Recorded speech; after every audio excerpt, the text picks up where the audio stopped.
Shalom, selamat pagi Bapak Ibu Saudara yang dikasih dalam Tuhan, puji Tuhan. Pagi hari ini kembali lagi saya menyapa setiap umat Tuhan dimanapun Bapak Ibu Saudara berada, yang mengambil waktu sejenak sebelum kita memulai segala sesuatunya. Kita rindu merenungkan firman Tuhan. Karena kerinduan saya melalui program Bible and Coffee ini, Saudara dikasih dalam Tuhan, kita lebih mengenal pribadi Tuhan. Melalui program Bible and Coffee ini saya rindu banyak umat Tuhan dikuatkan, banyak umat Tuhan diingatkan akan janji-janji Tuhan, sehingga apapun yang kita hadapi hari-hari ini kita tetap kuat. Kenapa? Karena dasar hidup kita, landasan hidup kita bukan apa yang terjadi, tapi dasar hidup kita, landasan hidup kita adalah firman Tuhan. Karena Yesus sendiri bilang jika kita melandasi hidup kita dengan firman Tuhan, kita mendengarkan dan melakukannya. Yesus bilang kita diumpamakan seperti orang yang mendirikan rumah, bangunan yang dasarnya di bawahnya itu adalah sebuah batu, yang ketika ada badai, ada banjir, maka rumah itu tidak roboh, rumah itu kuat. Seperti itulah orang-orang yang hidup mendengarkan firman dan melakukan firman. Ketika diperhadapkan dengan badai, ketika diperhadapkan dengan masalah, ketika diperhadapkan dengan pergumulan, dia tetap kuat. Kenapa? Karena landasannya bukan apa yang terjadi, tapi landasannya adalah firman Tuhan. Amin. Sehingga tergenapi apa yang dikatakan oleh Rasul Paulus, saudara yang dikasih dalam Tuhan, bahwa hidup kita bukan karena melihat, tapi hidup kita karena percaya. Nah, saudara yang dikasih dalam Tuhan, saya juga rindu setiap umat Tuhan yang sudah merasa diberkati oleh program Bible and Coffee ini, ayo jadi berkat. Juga berkati setiap orang-orang yang kita kenal melalui program ini. Sehingga melalui setiap renungan yang ada, yang dibagikan setiap hari, ada banyak umat Tuhan juga melalui hidup kita dikuatkan. Amin, saudara. Kita gak mau jadi orang-orang yang egois, yang hanya untuk kita, tapi kita mau dan kita rindu ada setiap orang juga akhirnya dikuatkan melalui perpanjangan tangan Tuhan melalui hidup kita. Sederhana, kita cukup membagikan kembali video singkat ini. Saya percaya ada banyak umat Tuhan akan dikuatkan. Saya percaya ada banyak umat Tuhan akan diteguhkan imannya. Karena hari-hari ini adalah hari-hari yang jahat. Kita harus saling menopang, kita harus saling menguatkan, kita harus saling mengingatkan, sehingga kita sudah menjadi perpanjangan tangan Tuhan di tengah-tengah muka bumi ini. Mari kita siapkan hati kita berdoa.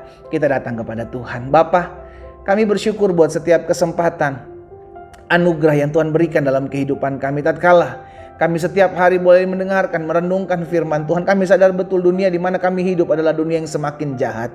Dunia di mana kami hidup adalah dunia yang sedang lenyap dengan segala keinginannya. Kami tinggal di dalamnya, kami perlu kekuatan, kami perlu penghiburan, dan firman-Mu lah kunci jawabannya. Kami berdoa di dalam nama Yesus, biarlah firman yang hari ini kami dengar, Tuhan urapi kami mengerti akan kebenaran-kebenaran ini yang memerdekakan hidup kami. Bicara bagi masing-masing kami ya Roh Kudus. Di dalam nama Tuhan Yesus kami berdoa. Haleluya. Amin, amin. Nah, saudara dikasih dalam Tuhan, ada satu kebenaran firman Tuhan yang saya mau sampaikan dalam Keluaran pasal 20 ayatnya yang ke-20, saudara dikasih dalam Tuhan.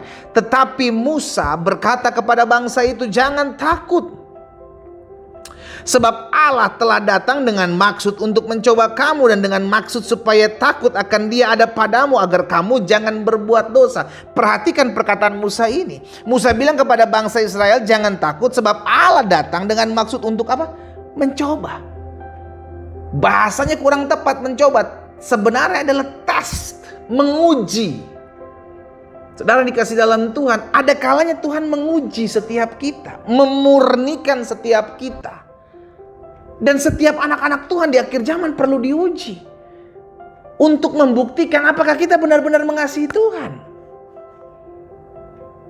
Dengan apa kita diuji? Dengan masalah. Dengan apa kita diuji? Dengan pergumulan sehari-hari. Dengan apa kita diuji? Dengan orang-orang di sekeliling kita.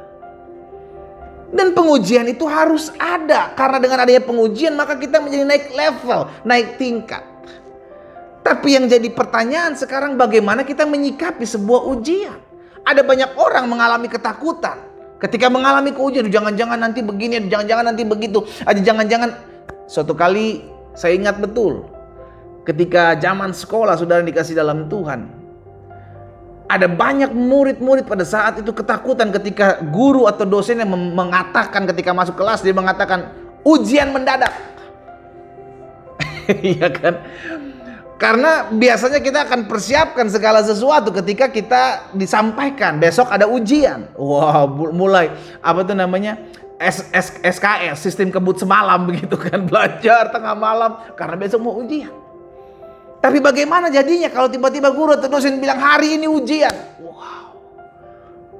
Maka kebanyakan dari murid-murid akan gelagapan, saudara, bingung, panik. Nah, ini yang sering kali terjadi. Ketika kita menghadapi ujian dadakan. Lah ujian itu, saudara, terkadang dadakan Tuhan izinkan. Masalah pergumulan untuk memurnikan setiap kita. Tujuannya sama seperti Musa sampaikan kepada bangsa Israel. Tujuannya supaya takut akan Tuhan ada padamu. Hati yang mengasihi Tuhan ada padamu. Nah, seringkali pengujian-pengujian ini sudah dikasih dalam Tuhan, kita panik menghadapinya. Aduh, bagaimana tiba-tiba kalau sesuatu kesusahan terjadi dalam hidup saya mendadak. Selalu saya bilang, kalau segala sesuatu terjadi, itu pasti ada maksud Tuhan. Apa yang tidak pernah kita pikirkan, saudara, itu bisa saja terjadi. Kita nggak pengen anak kita jatuh dalam narkoba, kita nggak pengen suami kita selingkuh, kita nggak pengen istri kita selingkuh, kita nggak pengen dagangan, usaha, bisnis kita hancur. Tapi kalau Tuhan menghendaki, kalau Tuhan mengizinkan, Ayub nggak pernah mimpi kalau anak-anaknya bakal mati, semua hartanya habis, dia ditimpa sakit penyakit, bahkan keluarganya, rumah tangganya hancur, istri meninggalkan dia. Ayub nggak pernah berpikir seperti itu, tapi itu yang terjadi. Yusuf nggak pernah berpikir bahwa Tuhan akan memurnikan, membawa hidupnya naik ke dalam satu tingkat yang dahsyat luar biasa. Namun harus masuk dulu dalam dapur pengujian. Demikian pula Daniel, Sadrak, Mesak, Abednego, dan Daud ketika menghadapi Goliat. Gak pernah ada yang mau menghadapi masalah, saudara.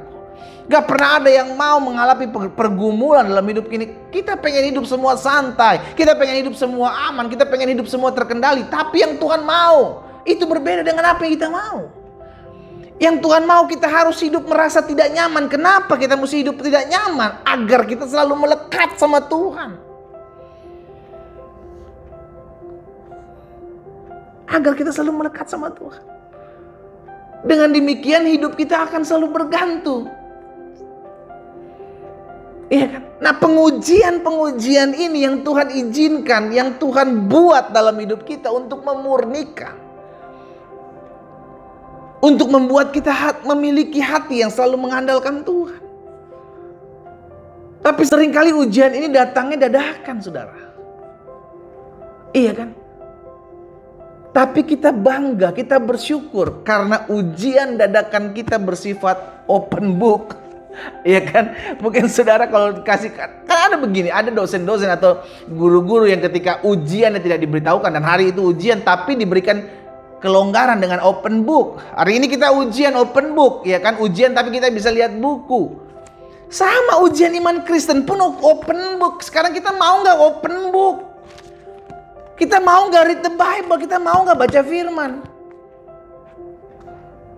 Karena ketika kita ada sebuah ujian dan dosen bilang ujian hari ini kita open book, tapi kita nggak open book, kita cuma mikir, kita stres, saudara. Ya orang kita nggak siap kok. Nanti sampai sini, saudara, ya. Sama ujian pun begitu dalam kehidupan iman.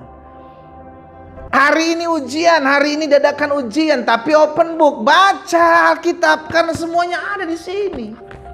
Semuanya ada di sini, saudara. Sekarang jadi mau nggak kita membacanya? Kalau kita membaca dan merenungkan, maka kita tahu saya mesti bertindak apa menghadapi masalah ini. Saya mesti buat apa ketika suami saya jatuh dalam selingkuhan. Saya mesti buat apa ketika rumah tangga saya hancur. Saya mesti buat apa ketika istri saya memberontak. Saya mesti buat apa ketika hal-hal yang tidak saya inginkan terjadi. Ini terjadi. Semua ada dalam firman. Karena ujian dalam kekristenan bersifat open book, saudaraku. Dan itu mesti terjadi. Itu mesti terjadi. Jangan bilang saya nggak mau diuji pendeta, nggak bisa. Daniel pasal ke-12 ayat 10 bilang begini. Banyak orang akan disucikan dan dimurnikan dan diuji. Disucikan, dimurnikan dan diuji. Setiap orang akan diberlakukan seperti itu. Tujuan sederhana supaya kita naik level. Naik tingkat. Tuhan nggak mau kita menjadi anak-anak yang stagnan. Nggak naik kelas. Hendaklah engkau sempurna sama seperti Bapamu di sorga sempurna. Karena itu pagi hari ini saudara yang dikasih dalam Tuhan, saya cuma mau ingatkan, siapapun saudara, apapun kedudukan saudara, apapun latar belakang saudara, engkau akan masuk tahapan namanya diuji, dimurnikan, dan dididik, dibentuk dalam kebenaran. Tugas kita apa? Read the Bible. Open book. Karena ujian kita adalah ujian open book. Kita bisa lihat apa yang mesti saya buat, apa yang mesti saya kerjakan. Sehingga kita tahu apa yang menjadi kehendak Tuhan untuk kita lakukan di tengah-tengah masalah yang kita hadapi. Kita tundukkan kepala kita datang kepada Tuhan. Bapa, terima kasih buat firman-Mu. Firman-Mu mengingatkan kami bahwa apapun yang terjadi dalam setiap pengujian, dalam setiap pemurnian yang hari-hari ini mungkin sedang kami hadapi, sedang kami alami, kami diingatkan untuk membaca firman-Mu, untuk membuka apa yang menjadi kebenaran yang harus kami lakukan. Hamba berdoa buat setiap umat Tuhan, secara khusus mereka yang hari-hari ini sedang menghadapi ujian, masalah, pergumulan, tantangan, sedang dalam tahap pengujian dan pemurnian. Biarlah firman-Mu diingatkan selalu dalam hati dan hidup mereka, agar mereka melakukan apa yang menjadi kehendak Bapa. Hamba berdoa bagi umat Tuhan, di dalam nama Yesus, kekuatan dari Roh Kudus memampukan mereka untuk mereka berhikmat dalam mengambil setiap keputusan, dalam menghadapi setiap ujian yang ada. Di dalam nama Tuhan Yesus hamba berdoa. Haleluya. Amin. Kita nikmati kopi kita, saudara.